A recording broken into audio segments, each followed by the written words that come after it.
মৌসুমের শেষ El Clasico ছড়াল বিতর্ক, দুই চিরপ্রতিদ্বন্দ্বী রিয়াল মাদ্রিদ ও বার্সেলোনা গত রোববার মুখোমুখি হয়েছিল লা লিগার খেলায়। রিয়ালের মাঠ সান্তিয়াগো বার্নাব্যুতে দুইবার এগিয়ে গিয়েও শেষ পর্যন্ত ম্যাচটা ৩-২ ব্যবধানে হারে বার্সেলোনা। এই হারে কার্যত লিগের শিরোপা দৌড় থেকে পুরোপুরি ছিটকে গেছে কাতালানরা। তবে এই হারকে স্বাভাবিকভাবে নেয়নি বার্সা। ম্যাচের কিছু বিতর্কিত সিদ্ধান্ত নিজেদের বিরুদ্ধে যাওয়াকে অবিচার বলে আখ্যায়িত করেছেন কোচ জাভি হার্নান্দেজ। চলতি মৌসুমে লা লিগার একমাত্র দল হিসেবে প্রতিপক্ষের মাঠে অজেয় ছিল বার্সেলোনা, কিন্তু রিয়াল মাদ্রিদের বিপক্ষে সবশেষ ম্যাচে হারতে হয়েছে তাদের।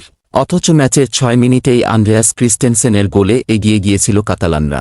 তবে ১৮ মিনিটে পেনাল্টি পায় রিয়ালের লুকাস ভাস্কেজ ডিবক্সে পড়ে গেলে পেনাল্টির বাঁশি বাজান রেফারি। স্পটকিক থেকে রিয়ালকে সমতায় ফেরান ভিনিসিউস জুনিয়র। তবে সেই পেনাল্টিকে যৌক্তিক হিসেবে মেনে নিতে পারেনি বার্সেলোনার কোচ জাভি থেকে শুরু করে সমর্থকরা। তবে আরও বড় বিতর্কের জন্ম হয় ২৮ মিনিটে। রাফিনিয়ার একটি শট রিয়ালের গোলরক্ষক লুনিন ঠিকমতো ক্লিয়ার করতে ব্যর্থ হলে ইয়ামাল কাছের পোস্টে ফ্লিক করেন। তবে বলটি শেষ পর্যন্ত লুনিন ঠেকিয়ে দেন, কিন্তু তার আগেই বলটি পুরোপুরি গোল লাইন পার হয়ে গেছে কিনা তা নিয়েই শুরু হয় বিতর্ক। লা লিগায় গোল লাইন টেকনোলজি না থাকায় ভিএআরের দ্বারস্থ হন রেফারি।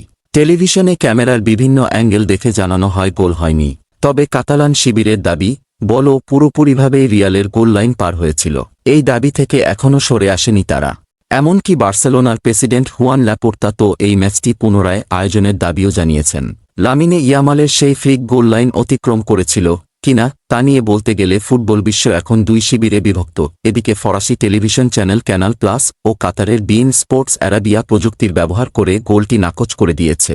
ক্যানাল প্লাসের প্রযুক্তি নিশ্চিত করেছে যে লামিন ইয়ামালের করা গোলটি গোল লাইন অতিক্রম করেনি।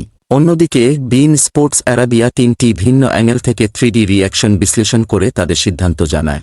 স্প্যানিশ ফুটবল ফেডারেশনও ইয়ামালকে গোল না দেওয়ার একটা ব্যাখ্যা দেওয়ার চেষ্টা করেছে।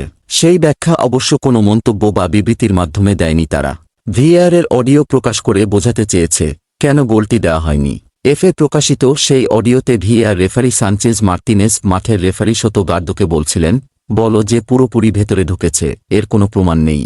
এদিকে ফিফার আইনের ১০ নম্বর অনুচ্ছেদে বলা আছে, যদি একজন গোলরক্ষক বল শূন্য থাকাকালীন গোল লাইনে পেছনে সেভ করেন, বল যদি মাটিতে স্পর্শ না করে আর শতভাগ লাইন অতিক্রম না করে, তবে সেটা গোল বলে বিবেচিত হবে না।